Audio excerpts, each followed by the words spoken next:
Hi fam, ಎಲ್ಲರೂ ಹೇಗಿದ್ದಾರೆ? ನಾನು ಕೂಡ ತುಂಬ ಚೆನ್ನಾಗಿದ್ದೀನಿ. ಐ ಹೋಪ್ ನೀವು ಎಲ್ಲರೂ ಚೆನ್ನಾಗಿದ್ದೀರಾ ಅಂತ ಬಯಸ್ತೀನಿ. ನೋಡಿ ಏನು ಫೋಟೋ ಹಾಕಿದ್ದಾಳೆ ಚೌಟ್ರಿದು ಅಂತ ನೋಡ್ತಿದ್ದೀರಲ್ಲ, ಹೌದು, ಅಣ್ಣನ ಮದುವೆ ಫಿಕ್ಸ್ ಆಗಿದೆ. ಸೊ ಅದಕ್ಕೋಸ್ಕರ ಚೌಟ್ರಿ ಬುಕ್ ಮಾಡೋಕ್ಕೆ ಅಂತ ಹೋಗಿದ್ದೆ. ಇದು ಚೌಟ್ರಿಯ ಹಿಂಬದಿ. ಹಾಗೆ ನಾನು ಚೌಟ್ರಿ ಒಳಗಡೆ ಹೋದೆ. ಅಲ್ಲಿ ಡೈರೆಕ್ಟು ನಾನು ಮತ್ತು ಬ್ರೈಡರ್ ಅಪ್ಪ ಒಳಗಡೆ ಹೋದ್ವಿ. ಅಲ್ಲಿ ವಾದ್ಯದವ್ರದ್ದು ಮತ್ತು ಚೌಟ್ರಿ ಕೂಡ ತುಂಬಾ ಚೆನ್ನಾಗಿದೆ. ಚೌಟ್ರಿ ಚೆನ್ನಾಗೈತೆ. ನೋಡ್ತಾ ಇರ್ಬೋದು ಚೌಟ್ರಿ ಎಷ್ಟು ದೊಡ್ಡದಾಗಿದೆ ಅಂತ. ಹಾಗೆ ಸೋಫಾ ಸೆಟ್ಸು ಎಲ್ಲಾನು ಅವೈಲಬಲ್ ಇದೆ. ಎ ಸಿ ಬೇಕು ಅಂದರೆ ಎ ಸಿ ಕೂಡ ಅವೈಲಬಲ್ ಇದೆ ಚೌಟ್ರಿದು.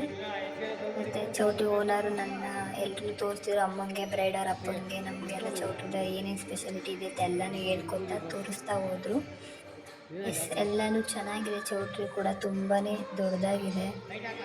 ಬೇಡ ಗೆಸ್ಟ್ಗಳಿಗೆ ತುಂಬ ಚೆನ್ನಾಗಿದೆ. ಇದು ಹೆಣ್ಣಿನ ರೂಮು. ನಾನು ಎಲ್ಲನೂ ನೋಡ್ತಾ ಇದ್ದೆ, ಏನಿದೆಯಲ್ಲ ಲಾಕರ್ ಇದೆಯಾ ಅಥವಾ ಬಿಸಿಲು ಬರ್ತಾ ಇಲ್ವಾ ಎಲ್ಲ ನೋಡಿಕೊಂಡು ನನಗೆ ಒಂದು ಫೋಟೋ ಕೂಡ ತಗೊಂಡೆ. ಅಪ್ಪ ಇದ್ದವರು ಫೋಟೋ ತಕ್ಕೊಂಡ್ರು, ಇಲ್ಲ ವಿಡಿಯೋ ಇದೆ ಸಾಕು, ವಿಡಿಯೋ ಮಾಡ್ಕೊಂಡ್ರೆ ಎಷ್ಟು ಜನ ಕೂತ್ಕೋತಾರೆ, 330 ಜನ ಕೂತ್ಕೋಬೋದು ಅಂತ ಹೇಳ್ತಿದ್ರು. ಗೆಸ್ ಮಾಡಿ ಯಾವ ಡೇಟಲ್ಲಿ ನಾವು ಫಿಕ್ಸ್ ಮಾಡಿರ್ಬೋದು ಅಂತ. ಬಾಯ್ ಬಾಯ್, ಸಿಗುವ ಮತ್ತೆ.